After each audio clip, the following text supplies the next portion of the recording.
So welcome to this specific lesson in my 100-day startup to go from a startup to a profitable business in 100 days, or ideally less.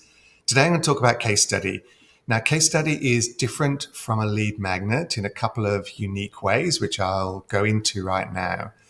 So first off, it can be used as a lead magnet. Put it up on your website and exchange the contact details to download that, or you can download it for free and hope that more people download it without having to put their email address in. You can brand it. We'll go into that in a minute. But the reason that a case study is different from a lead magnet is a case study shows that you actually have a specific way to achieve a client's outcome. Because believe it or not, if someone doesn't know you, they might see something on your website. You might tell them, I achieved X result. And what human beings tend to do is we tend to be quite skeptical. Well, that's great for them, but we're different. We're unique. I don't think you could achieve the same results. So you want to showcase that you actually have a formula that will walk people through, and it's a repeatable process. So case study formula, you want to start with an intriguing headline. So the formula is end result customer wants, specific period of time, and address the objections. So then this one is an example from a mentor of mine.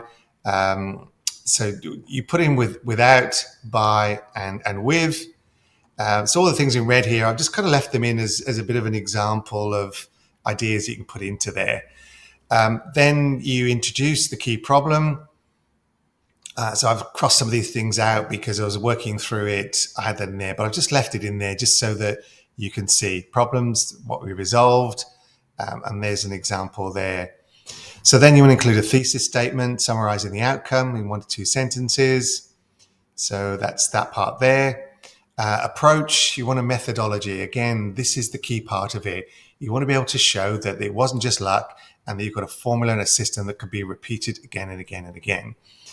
A little bit of background as well. So you kind of set the scene, where they're at, where they were struggling, your client, what that kind of looked like. Positioning the solution. What was a key obstacle? Because what makes you unique that you could solve it when other people can't? And what are your customers constantly thinking or facing? So you want to build that into there. Then you got the solution. And then what stopped them from doing it internally? Why didn't they just hire someone? Or have they tried someone before that didn't work? Then you want to put a quote from a customer in there that just sort of backs that up. And then here's just a couple of additional questions to start to build into your case study. Why was it so important? What have they already tried? What are they hoping to achieve? What do they actually achieve? How did you measure this? Is there a number you can put into that makes it really, really tangible? And what happened if you didn't make the hire or the change? And what are the risks? What do you do that's so different? What are the unintended upside downsides? And a couple of other sort of questions there as well. So all of those go in to make a very round and robust way of you handling objections, and also positioning your product or service is something that is valuable to them. So let's see what that looks like in a fully loaded document. So boost efficiency and save over 8% by hiring.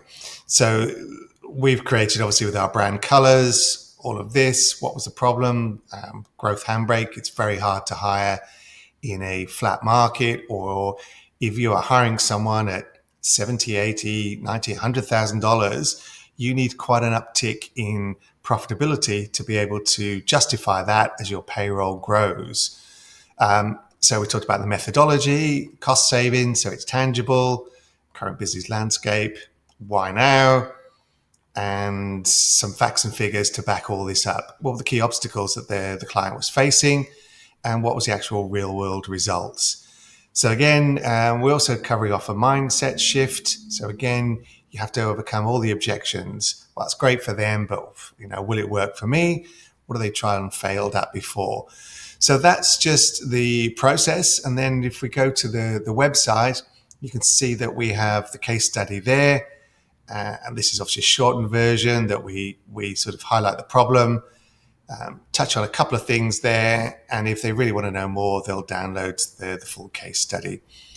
So this is another asset that you're building for your business, for your startup.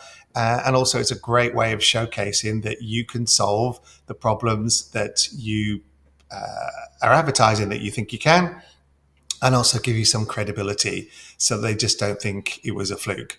So I hope you found this breakdown of a case study useful. And if you want the copy, let me know. I'm happy to share that with you. Thanks so much for watching.